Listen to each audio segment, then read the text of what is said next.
Yes, ladies and gentlemen, thank you so much for joining us for another episode of Gold Mike One and One. It's the 9th of April, 2024.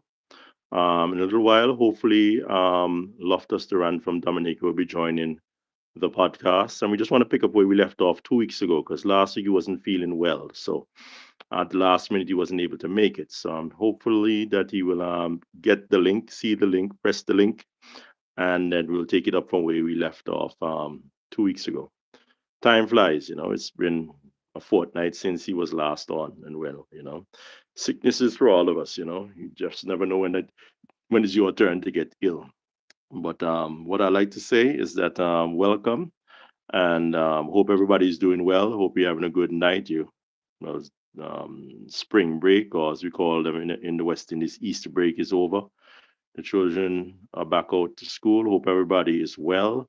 What I'd like to know is if y'all please be careful because there's been yeah, probably not reported that well in the papers. Everybody got their own concerns in life, but there is the dengue fever still going on in Antigua. A colleague of mine up at the High Court, she told me how she had a bad case of that just before I traveled, and I'm just worried about the children going back out there to school and intermingling with so many people in public, and then you have classes where there probably is some errant mosquito that might bite them.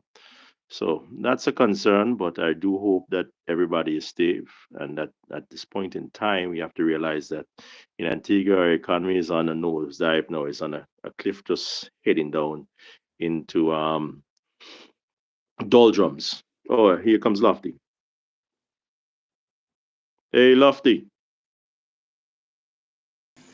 Greetings, greetings. All right, greetings, my brother. Are you hearing me? Boy, am I here? Boy, you sound good, man. Yeah, that's good. Let me just make sure I have I'm hearing that you thing very going. well, man. I'm glad to see you all right, man. I see you're surviving. I knew you were a soldier, so I wasn't too worried about you, but I still have to check in. Yes, yes, yes. That's good. That's good. That's good. Lofty, man. Good to see you. Good to see you, man. We're not live yet, right? We definitely are. As soon as you press Okay. that thing, Okay, we are. We are. Okay. Well, that's good. we Um. are live. Yeah, just tell Yeah. everybody your name and introduce yourself again. We had a 2 week hiatus since you were last in the program. We had little technical difficulties, but Yes. we were discussing the CIP program, as you call it in Dominica, the CBI program. Right, we were talking about initially 2 weeks ago about how several of the Caribbean countries have gotten together, those that sell CIP as as an investment or a cash crop, I suppose you could call it also.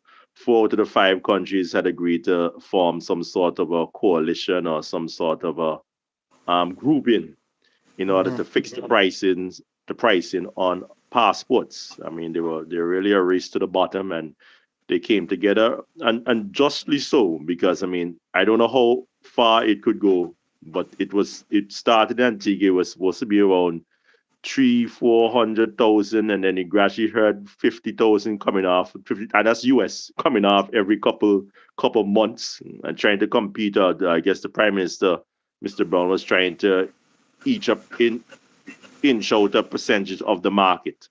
So he's kind of hustling and trying to reduce the price to get that market percent share up.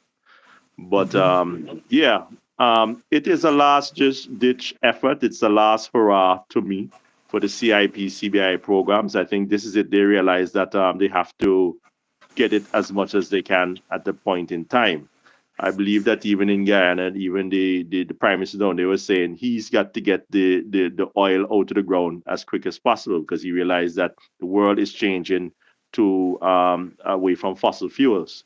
So their race is not to get the probably even the best price. It's really to just get it out the ground and take what you can get for the time being. Similar to the CIP program in our islands. But I've said enough, Lofty. I just pass it over to you and just pick up where we left off concerning this CIP program. You were mentioned also your connections with Choxy, I believe, on the last occasion. Well, go ahead.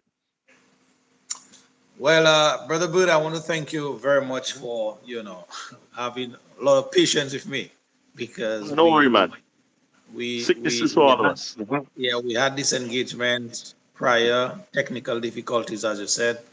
Last week I Yes. was supposed to come on, but a situation arose that was totally beyond my control, and so I had to bow out. And then, yeah, but this week I'm here, and I'm very glad to be here. I want to say good evening to all your followers on this platform, Yeah. especially your host of Antigua and Barbuda, and just for us to continue the conversation as it pertains to our different countries in this jurisdiction. Yes. So I Mhm. am grateful to be here.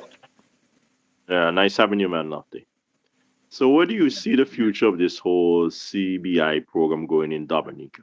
Tell me, what is your experience? What is the Dominican experience on the CBI? Well, just to start, our CBI program started somewhere back in 1993. And from the inception of the program, based on how it was conceptualized back then, lots of persons believe that if it had continued, then Yeah. it would have been a good program benefiting the Dominican people by and large. Yeah. But from since that time, 1993, we have seen sort of moving away from the ideals of that program.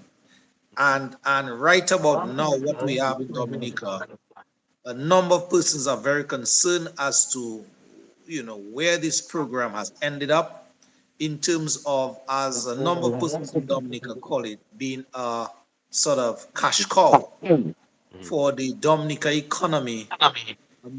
A matter of fact, we heard from the mouth of the Prime Minister in Dominica, if it's not passport, then what? And so when you hear a statement like that coming from the head of government, Mhm. then you should know then we are in deep trouble as it pertains to the selling, as I say, of that all important document, not Yes. just for us in Dominica, but it is a CARICOM document. And so we in the CARICOM then we should also be mindful and be Yes. very skeptical as to what is going on Forgot with about that. that. Yes, it's allowing people access throughout our Caribbean community. Yes, yes.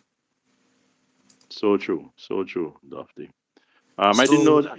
I really didn't even know that you all had that program since '93. I learned something in just in 2 minutes of you talking. I yes, thought yes. you came around the same time as we had it. I think we started about 2 years before, 3 years before Baldwin Spencer lost office. So that was about 2010, 2011, I believe. They started that program in Antigua, if I'm not No, mistaken. no. A matter of fact, that program has had its ups and downs throughout the years, Mhm. but of late we have been seeing this sort of just unchecked, the monies that are supposed to be associated with the selling of these passports are not properly accounted for. Yeah. So presently we have a figure floating in Dominica of about $6 billion that is not properly accounted for. Oh boy. Yes. From the inception or from what time frame? For the inception? No, no, no, not from the inception. From the last 20 years, they about when the Dominican Labour Party took over, especially where the now present Prime Minister is concerned, Roosevelt Scarrett. Boy, 20 years. What is that? $6 billion EC dollars? 6 billion EC dollars is not properly accounted for. And so that is one of the serious concerns we have in Dominica, whereby the monies that are generated from that program. Yeah. A matter of fact, I believe in 2014, if I'm correct, then Minister of Finance, acting then, that was Mr. Ambrose George, Yeah. they went to Parliament and he basically spearheaded a process in Parliament whereby they opened what you call an escrow account. Parliament sanctioned that. So these monies are not held or are not accounted for by the Treasury of Dominica. Yeah, That consolidated those, fund as we call it in Antigua. And you did right. mention to me the last, I remember on our last discussion, you asked me, what is it in Antigua? I also mentioned it's the same setup in Antigua. It's the National Development Fund, they call it in Antigua. That's the slush one where the cabinet or the leaders have for the money that is coming out of the revenue created from the CBI program. You understand? But just a question to you, Mr. Bud. Is that national fund or whatever you mentioned there, National is that Development being Fund. is that being accounted for by the machinery of government? It has they have given us documents which say this is the accounting, but on every occasion they have been asked to clarify, to explain, to enhance, to augment what you're saying because the figures aren't adding up, and they haven't been able to do so. What they have given, and I remember seeing one. This was a while back. This was just after COVID. I think people were lashing, especially since they didn't really give a stimulus during COVID. So people are asking them about, well, you have all this money. You say you raised $1 billion in such a short period of time since you got into office. And they said they had one where they were giving money to a school down at Creekside for a Rastafarian community, Sagaifu. So the Rastafarians had a school down at Creekside, and everybody was kind of wondering why did you give money to a school? So is that school open to all Antiguans or it's just Rastafarians? And why down in Creekside? It's just confusing. And then they had an officer also, I remember, who got some money. Don't know what it was for. That is a gentleman named Ray John, I believe, who presently is up on some fraudulence with passports. He's before the courts at present. So we wanted further clarifications on the monies that he received, and a lot of the matters are not clarified to this day. So no. Well, I guess that is a similar situation to us in Dominica, but I guess ours is sort of in a worse condition because as I told you Yeah, for the length of time, but knowing the Gaston Brown administration, he don't like to come second in nothing. No. It's just his mentality. So time he hear this podcast and hear y'all gone 6 billion unaccounted for. If he behind by about 3 billion, I give him by next week. He works hard. I can well understand, but yes, and that lays down the gravity of the situation that we are facing in Dominica as it pertains to I am saying the selling of the passports. The Dominican government don't like that term, but that is what it really is. That is what it has boiled down to. It's a nice The euphemism they like to give it. It's a CBI. Yeah, Signifying yeah, investment. You're but investing.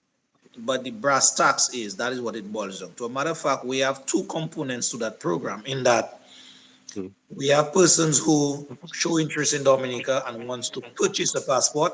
They can get that for 100,000 US dollars, cheapest in Right. the region, I believe. Hmm. So that is one aspect of obtaining that document. The other aspect is the investment option. In that, if you are so interested as a bona fide businessman or woman out there, and you love the country so much and you want to invest in the country to the benefit of the citizenry, obviously Yeah. nobody invests their money without profit. So there, that is the other option whereby if you put down at least 200,000 AC dollars on an investment, Mm. in the country, then as a result of facilitating you, you are issued a passport to facilitate travel and whatever it comes with. But Yeah. as I said before, and I really want to reiterate and underscore that point, of late, especially the past 20 years, these selling of the passports have not been properly accounted for. A matter of fact, Dominica is known to be an agricultural based country. We have moved from that drastically. Yeah. Our, our farmers basically have left our farms and they are doing any and all other type of, meaningful work to gain some kind of employment because the government of the day has simply left agriculture by the wayside. A matter of fact, one of our ministers, I think 5 or 6 years ago, said agriculture is a has been industry. So Wow. meaning it is no longer it is no longer important to the government to put the necessary infrastructural works and incentives so that farmers can actually. What is that minister's name? I want to hear names. I want to hear who said that. Minister Reginald Lostry, he's no longer minister now. That is why I opt out of calling his name. But he was a minister then, and he No, no, no, basically no, told no. that to us. In or out, it still was said because Yes, that is such a damning statement to the fact that human beings need food to eat. true, So you can never, whether you say it's not in a Dominica, but somebody has to provide food for Dominicans to eat. So true. somebody has to be eating, making food. And unfortunately, you're not making the profits for your people from getting it to your people's plates and homes. I mentioned it last week when I went on solo last week because you weren't able to make it. That I see this CIP as a slush fund, and I see it as easy money in that the politicians no longer have to think creatively. They never have to go out there and hustle to try to bring in investors, to try to come up with ideas of figuring out ways to employ people. It is such an easy thing now that they not only have to sell passports, but it's not accountable in the national treasury or the consolidated fund. They simply just say, well, we're making this amount of money and they give it to whoever they want to and say this is national development. But at the end of the day, I have not heard in Antigua and Barbuda that any of this money or the billions that they made from the CIP in Antigua, what percentage of that money has been earmarked to agriculture? Because agriculture is one of the industries we come out of. It's a necessity. Food security is a necessity. And it's a troubling thing to me that to say that you've funded all different areas for national development except for food. But majority of the cabinet members in Antigua and Barbuda have farms, you know? So yeah, enough. You go right ahead, man. Yeah. So based on what you're saying, based on what I am hearing from you, it is sort of a parallel situation we face in Dominica in that agriculture is on the back foot. You have all the other sectors that's supposed to be, producing Yeah. where money is concerned in the country to boost our economy. They too, they're on the back foot. The only thing that is really and truly or has been thriving in Dominica, it is the sale or the selling of our passports. What we have seen of late though, it is the sort of uh, uh, because of the measures taken by UK and the others, Yeah. then the sales of this passport has dropped tremendously. And hence now the country on a whole is facing this sort of recession like atmosphere where the government of the day is finding it very difficult to come up now to meet its Pays bills. expenses To pay and his bills. also to help pay bills. Yes. So that is the reality in Dominica as we speak. And added to that, Brother Bird, is that you'd want to think that a program of that nature, then once someone qualifies to be an agent, Yes. although it is not the best, then these persons would be eligible to qualify. But what we have been seeing, it is persons who are agents or closely associated with the passport selling business. I am saying if you cut their body, you'll not find blood. You'll find the Dominican Labour Party in there. So that is how the program is run. You have to be singing, dancing, whatever it is from the hymn sheet of the Dominican Labour Party for Party. you to be an agent to sell passports. That's what it is. That's what it boils down to. And there is the very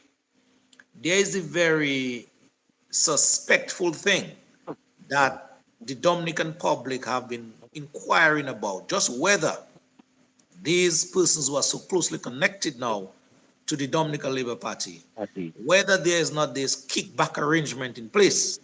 I scratch your back, you scratch mine. Because every election cycle, Brother Bird, the Dominican Labour Party, like the other parties in Dominica, Yeah. they don't do fundraising. They don't sell barbecue and chicken by the road. They don't sell bacon natural. They don't they don't go out on any fundraising drive. So where the money But come from? but their campaign money is always in the millions. And so we are wondering where are all these millions coming from in order to continue to treat and bribe the entire electorate. Without any fundraising, huh? Amazing. Nothing at all. Yes. Let me ask you something. Okay, then. So you all had the program since 1993.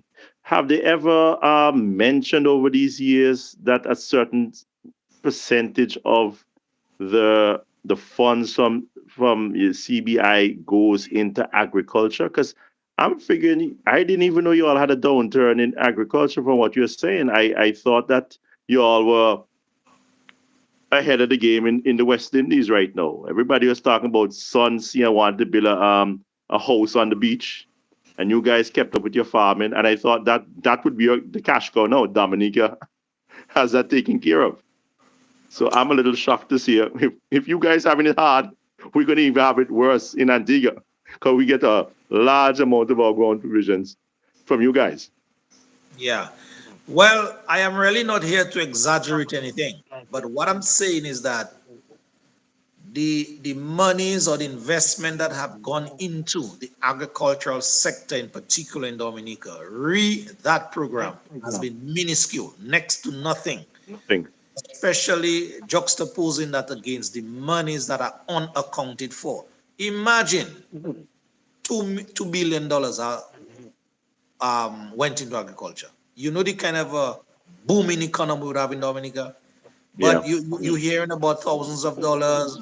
Our extension officers are under pressure. The farmers are under pressure in terms of the feeder roads. There's very little inputs given to them. There's very little incentive. Duty-free concession for the pickups is you have to be singing from the Labour's Party hymn sheet to get that.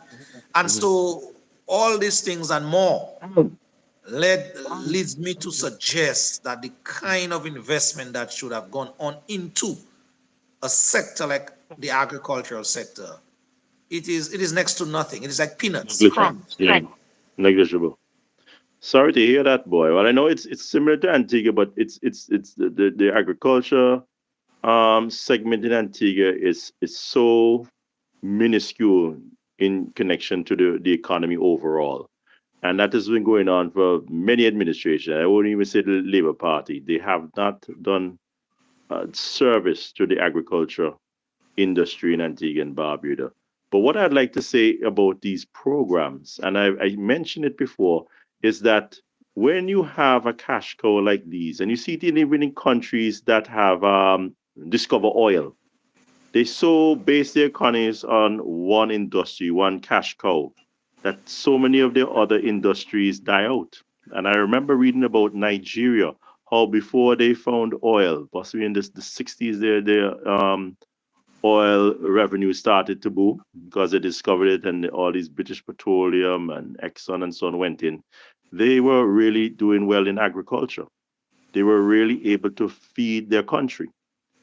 And then with the coming to play of petrodollars, their agriculture also suffered. The diversity in the economy just dried up, and it just focused on one thing: this petrodollars, petrodollars.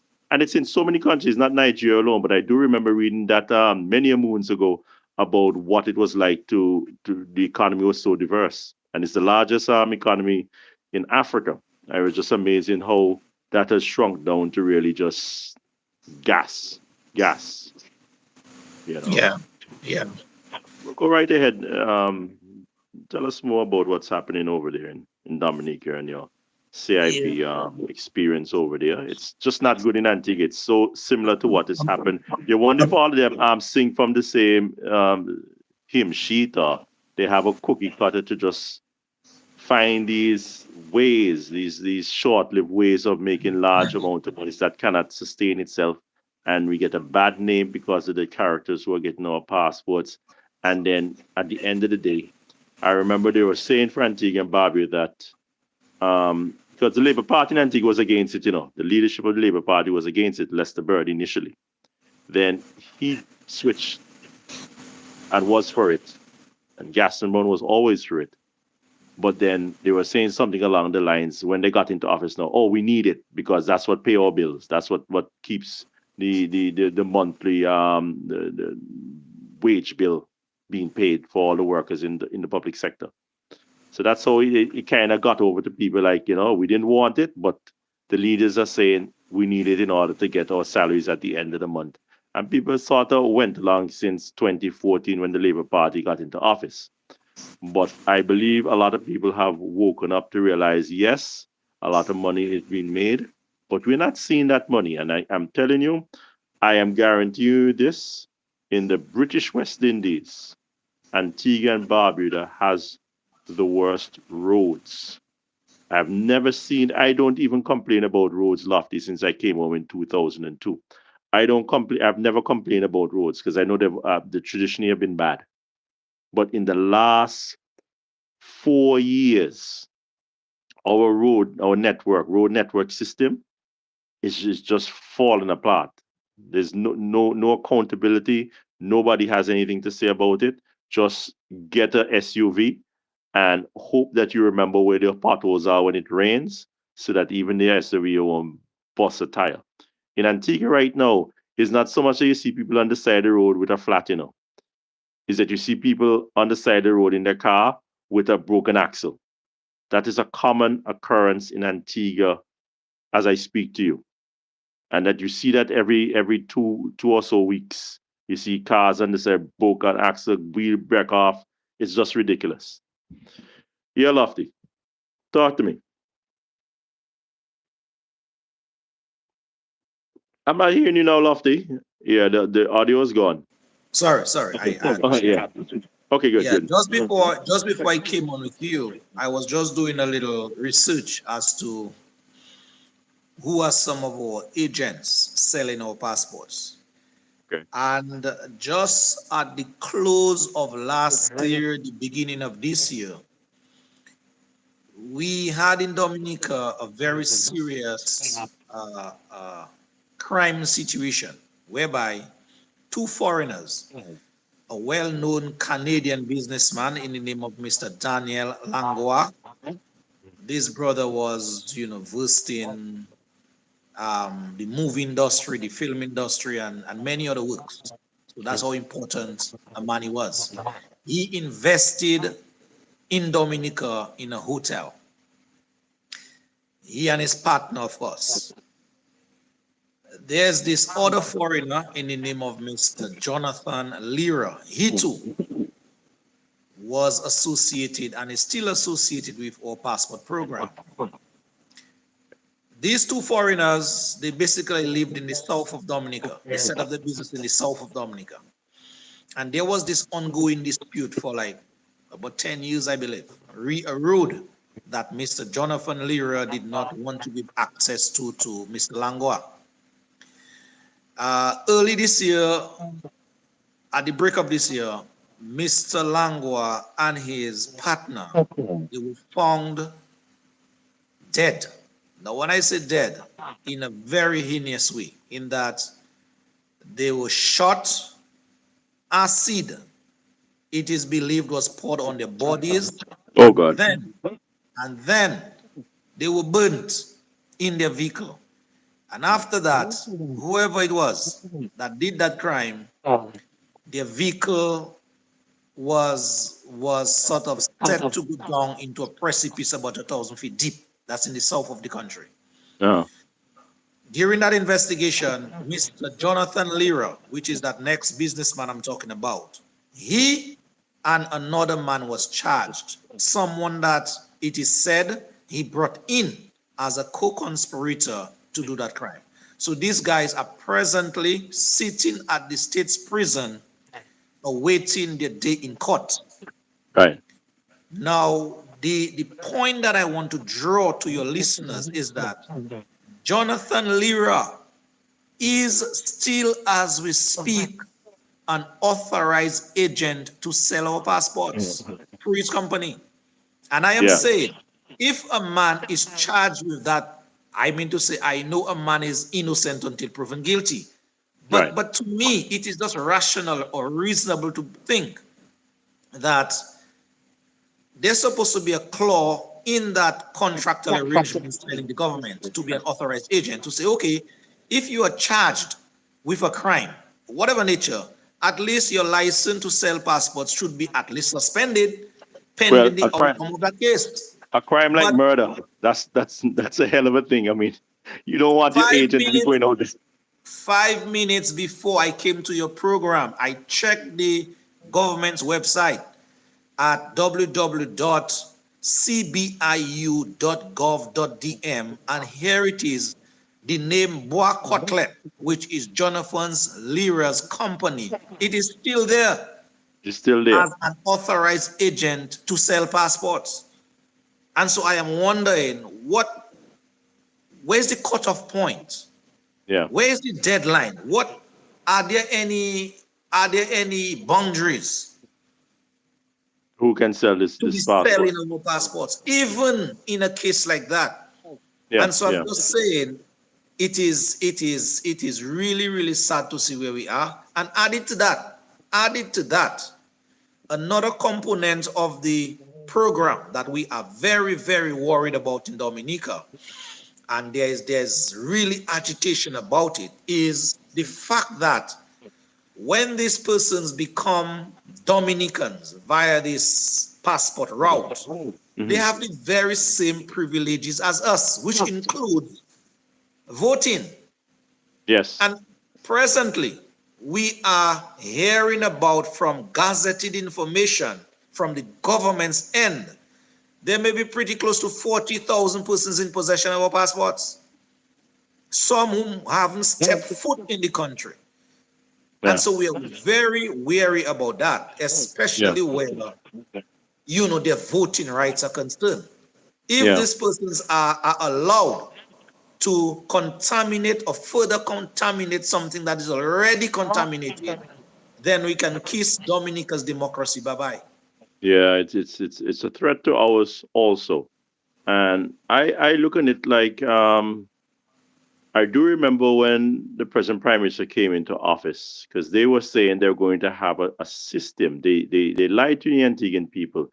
It was supposed to be a residency program that if you had invested in Antigua and Barbuda, they will mark a pass with some special stamp that you didn't have to leave the country and go back and come back in. You were invested in the country so you could stay in the country. That is what they promised the Antiguan people in the 2014 manifesto because the UPB were the ones who were in government and they had the CIP program going. The Labour Party's position up to the 2014 manifesto, and I can even take pictures and show you, it was supposed to be a residency program that they promised the people of Antigua and Barbuda. They were not for the CIP program. The Antiguans were not for it. As I said, they were fooled, they were lied to.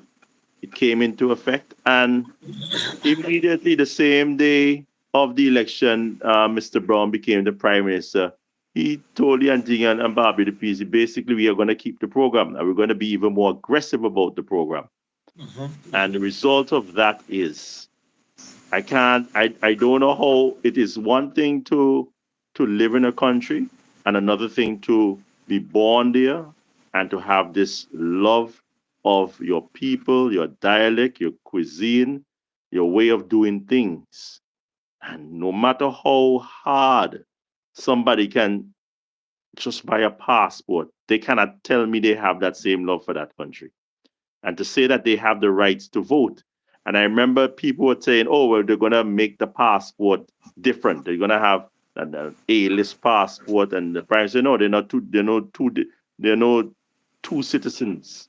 There's only one citizen of Antigua and Barbuda. Whatever the born Antiguans have is what you pay 200,000 US dollars and you get that on a 108 square mile island. And with us, our land, as you said, we purchased it back in 1968 from the syndicates, the sugar Mhm. syndicates. It was a situation where you had to be an Antiguan passport holder to purchase land in Antigua and Barbuda. If you were not an Antiguan, you had to go by route of what they call a non-citizens holding license, meaning that you had to make an application through the Cabinet of Antigua and Barbuda. I think you did it through the Ministry of Lands and Agriculture. And then they would see if they would approve you to get the land you want. So it wasn't automatically that you own land. It has changed for other OECS members, and I'll give you that's a good part that I do agree with. It's changed, I think, just the end of last year on September, November. Anybody who is an OECS national in Antigua and Barbuda can purchase land, and I do hope a whole pile of Dominicans and Grenadians and Vincentians come in and buy up because it's gone. West Indians not gonna own anything in the West Indies right now. You understand? You got silent on me, man. I'm here with you. I'm here with you. I'm Yeah, I here. just saw you heard what I said though. I mean, Yes, yes, I heard exactly what you said. Lofty, come and get something before you are gone, Lofty. I'll do the same. Well, reserve something for me, brother. I'll come and get something up there by you guys. We'll But talk off here. yeah, talking about that, there's another conversation I think that we need to have, especially Yeah, as it sure. pertains to the region, is not tonight, but just throwing it out Yeah, there. Is this opening up of our borders yeah. so that we heard about the free movement of CARICOM nationals. I Yes. think it has its pros and its cons. I think that is a conversation we can have sometime in the future. Well, I look forward to that one and the next time you come on our podcast. I would say just briefly the way I look at it, I believe that the OECS territories, our stable dollar, it has made it very easy for us to intermingle. And that is probably Mhm. the best thing our have ever done. At least one thing the OECS dollar has remained stable when so many others have fluctuated in the region. I do believe that if any of the West Indies or Caribbean countries would actually have unity, it looking so more OECS than anybody else. So I do hope and pray that we can move along on that front, right? And open up our borders to one another because Yeah. it's stable. Our Yeah. economies are the Mhm. same. You understand? But I am not for the larger islands have a carte blanche entrance into my territory. And I'm speaking about the Jamaicans, the Guyanese, and the Santo Domingans, who we do have lots of in Antigua and Barbuda. I believe that we have to be wary. We're not talking about Dominica with a population of what? What do you have? 130, 40,000 in Dominica? But just under 70,000 people. Really? Okay, okay. We have this is about 100,000 in Antigua, but we're talking about Jamaica with 2+ million people and serious poverty up there. I don't see why how we can tolerate more islands that are not on the same economic landscape that we are in the OECS coming into our borders. So I am for it in the smaller islands, the OECS islands, and I'm just concerned of how it's going to be implemented because Antigua's always had an open door policy. I've never been in favor of it. And they even at that last meeting, the prime minister or the foreign affairs minister said they didn't want to implement the free movement of Caribbean people because they have done so much already, and that is going to Mhm. hamper them. But even just Mhm. election last year, the prime minister, the opposition leader, without any, we had no idea. I had no clue whatsoever. It wasn't even a talking point to me. The Harold Lovell made a statement at his meeting in what's that City East constituency that work will no longer need work permits. The larger islands will no longer need to pay for work permits in Antigua. You see, we have like a three-tier system. It's the born Antiguans, then the OECS nationals. The OECS nationals don't have to pay for work permits. You Mhm. understand? But the Jamaicans, the Guyanese, and the Santo Domingans, before they come to Antigua, you have to have a job offer. You Okay. notify, as long as you have a job offer and you go into the immigration, you'll get a work permit because somebody's providing you. You're not coming to be a burden on the state. You have a job that is offered to you. You come in, you pay immigration for your work permit, right? But they Yeah. were saying they're going to do away with it for for these large islands, and even the cash crunch that Antigua is presently having, where they had to raise fuel and they had to raise the ABST, part and parcel was because they're doing that right now. They've lost money. They've lost money in work permits.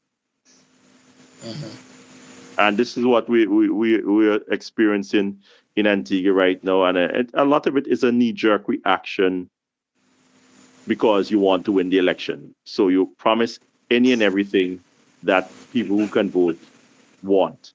But at the end of the day, is the Antiguans getting squeezed Yeah. because right now we had more taxes than we expected.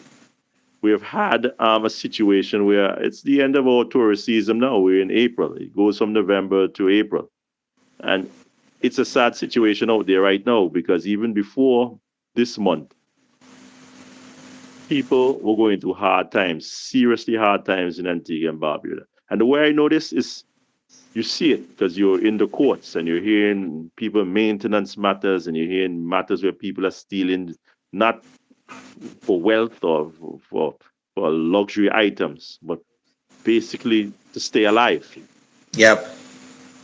So it's a sad situation, Lofty. I just thank you so much for coming on our program this week and to fill us in on your CBI program in Dominica. And just to know that you have a home here on the Go Mike podcast. I think we will check into you once a month Mhm. to give us Yeah. an update on what's going on in Dominica. Keep us up to Yes. date in Antigua and Barbuda because you guys are so close and you've had such a historical presence Yeah. in Antigua and Barbuda. Do your thing, man. Yeah. Well, let me just thank you, my brother, for inviting me on here. Yeah. Knowing fully well that we in Antigua, we in Dominica, and you guys in Antigua, we share a lot in common. And so it is this kind of engagement, this back and forth, this constant, going over the issues. I think that will augur well for us as a region as we We strive to move forward. keep them on their toes. Sure. We got to keep them on their toes because Sure. these leaders link up. They meet at our kind of meeting and they Yes, yes, plan, yes, they yes, plan, yes. they plan They do. against us. They plan on They how do. they're going to get this passed. So They do. They do. got to Yeah. meet them and share the experience. Hey, wait, Gaston, you're talking to Skerrit and saying this. Boy, I'm going on go Mike tonight for let And Vere one of know.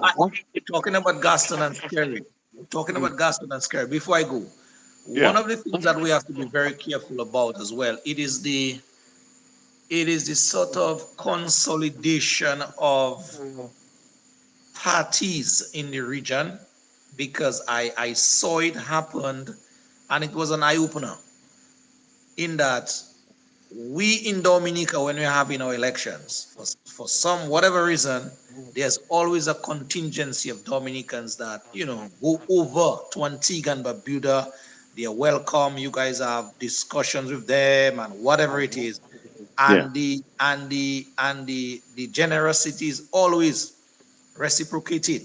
So it has its pros and its cons, but at the end of the day, that is something we have to watch because it cannot be might is right, and because you are at the helm of government, you can use the machinery of government to continue to, you know, enjoy the cream of the country as it were. So that is another conversation we have to have as well.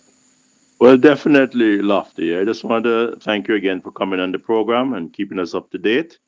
And then we'll see you at some point in time later down in the month. What's this? Where were we in the first week?